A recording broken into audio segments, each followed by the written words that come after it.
आप सभी को मेरा नमस्कार। मैं रतन कुमार भारती। आज देखेंगे मैं द्वितीय सेमेस्टर का द्वितीय पेपर समकालीन विश्व के अंतर्गत हम देख रहे थे इंडोनेशिया में राष्ट्रीय आंदोलन। इसमें हमने ऐतिहासिक पृष्ठभूमि, इंडोनेशिया में इस्लाम का प्रवेश, पाश्चात्य देशों से संपर्क, इंडोनेशिया में डचों का प्रभुत्व और उनके सुधार कार्य, ये हमने देख लिए थे। आगे हम देखेंगे कि किस तरह से जो है ये आगे बढ़ते गए और क्या क्या घटनाएं घटती गई हैं।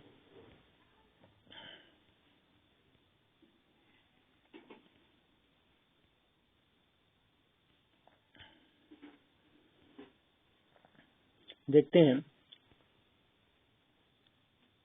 कल हमने देखा था सुधार कार्य के अंतर्गत आर्थिक सुधार, शिक्षा और कृषि आदि सुधारों पर जो है प्रकाश डाला गया था। जनसंख्या, धर्म, इन सारी चीजों को देखा गया था। आगे हम देखते हैं इंडोनेशिया में डच शासन का मूल्यांकन। इंडोनेशिया में रहते हुए डच शासन ने क्या क्या किया, तो इसमें कुछ चीजें नकारात्मक भी निकली और कुछ चीजें सकारात्मक भी निकली हैं। यहाँ पर हम देखते हैं कि इनकी जो नैतिकता की नीति थी, उनमें इंडोनेशिया के लोगों में जनतांत्रिक आंदोलन करने व एकता एवं राष्ट्रीय भावना का विकास करने में महत्वपूर्ण भूमिका निभाया तथा साथ ही इनका मुख्य इंडोनेशिया में उपनिवेशवाद का मुख्य उद्देश्य डच पूंजीपतियों के लिए कच्चे माल का स्रोत तथा तैयार माल का बाजार तैयार करना था। 19वीं सदी के अंत में यूरोप में भी उदारवादी आंदोलन चला सके। इसके कारण डच इंडोनेशिया के कतिपय सुधार लाए, परंतु उन्होंने स्वशासन की स्थापना की दिशा में इस पद्धति का पूर्ण उन्मूलन नहीं हुआ एवं बेकार पद्धति कायम रही। इसके साथ ही डचों ने प्रशासन में इंडोनेशिया के निवासियों को प्रशिक्षित नहीं किया तथा शिक्षा के क्षेत्र में भी प्राथमिक स्तर से ऊपर की शिक्षा प्रायः अपर्याप्त रही। आंकड़ों से पता चलता है कि 1940 में निरक्षर लोगों की संख्या 1900 ईस्वी से भी अधिक थी। उद्योग के क्षेत्र में टेन, पेट्रोल, रबर आदि के उत्पादन में वृद्धि हुई, लेकिन इसके मालिक विदेशी तथा मुख्यतः डच से 20वीं सदी में भी डचों की प्रसारवादी नीति का अंत नहीं हो सका एवं सिलेबस, वाली और दक्षिणी बोर्निया के आत्मसात करने के लिए डचों को अनेक अभियान करने पड़े, लेकिन इंडोनेशिया का राष्ट्रीय स्वरूप तथा एकबद्धता डच लोगों का ही देन था।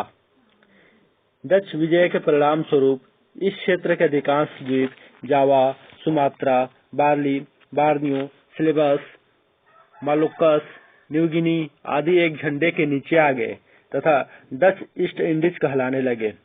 अतः डच शासन ने ही अथवा राजनीतिक एकता स्थापित की।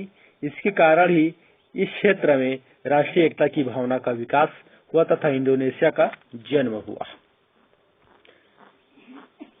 इंडोनेशिया गणतंत्र का निर्माण देखते हैं। द्वितीय विश्व युद्ध के उपरांत 17 अगस्त 1945 को इंडोनेशिया ने स्वतंत्रता की घोषणा कर दी।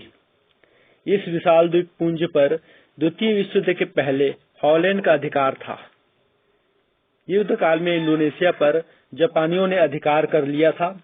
जापान के आत्मसमर्पण करने के पहले ही निश्चित किया गया था कि इंडोनेशिया पर फिर से डच प्रभुसत्ता को कायम किया जाएगा।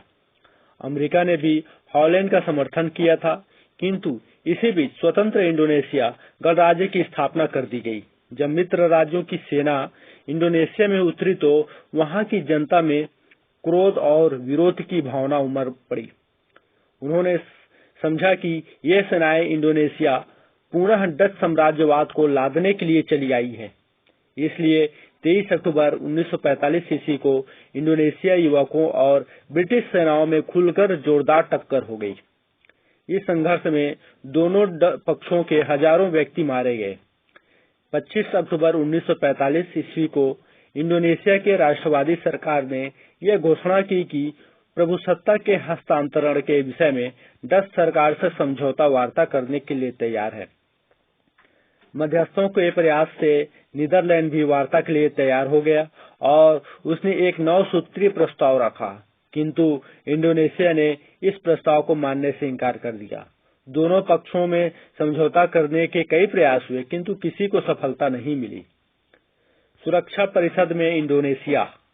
इस बीच जनवरी 1946 ईस्वी को यूक्रेन ने संयुक्त राष्ट्र सुरक्षा परिषद में यह आरोप लगाया कि ब्रिटेन और डचों की सेनाओं ने इंडोनेशिया पर अपना अधिकार कायम कर लिया है और उसका यह कार्य अंतर्राष्ट्रीय शांति के लिए गंभीर खतरा उत्पन्न कर सकता है।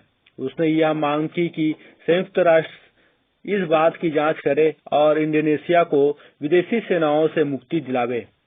सुरक्षा परिषद ने इस प्रस्ताव पर विचार तो अवश्य किया, किंतु बहुमत के अभाव में प्रस्ताव गिर गया और कोई कार्रवाई नहीं की जा सकती।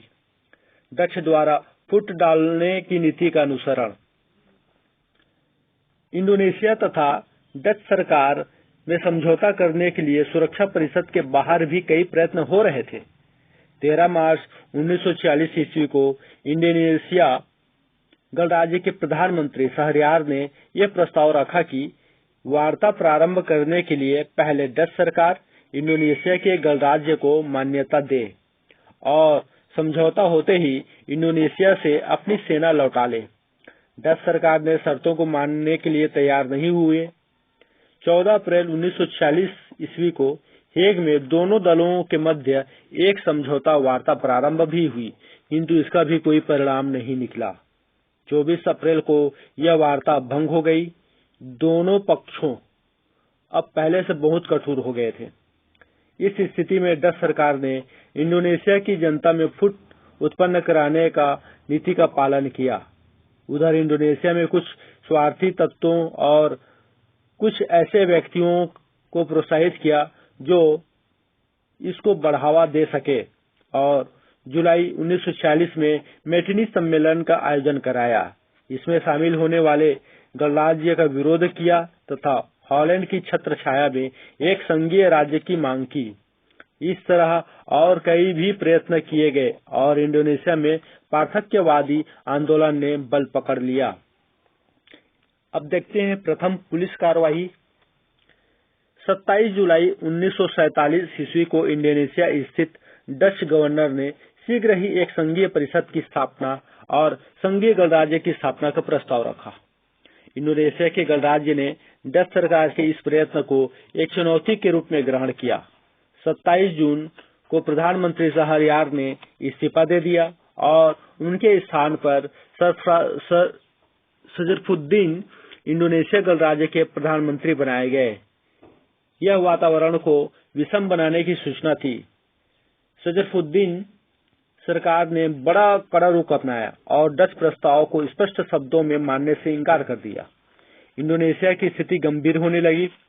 14 जुलाई 1947 ईस्वी को डच सरकार ने गणराज्य की सरकार को यह अल्टीमेटम दिया कि 16 जुलाई तक डच विरोधी हिंसात्मक कार्यवाहियों को समाप्त कर दे, विदेशी नागरिकों की जब्त संपत्ति को वापस कर दे और डच अधिकृत क्षेत्रों के विरुद्ध आर्थिक प्रतिबंध को उठा ले, अन्यथा डच सरकार इनके विरुद्ध अपनी इच्छा अनुसार कार्रवाई करेगी।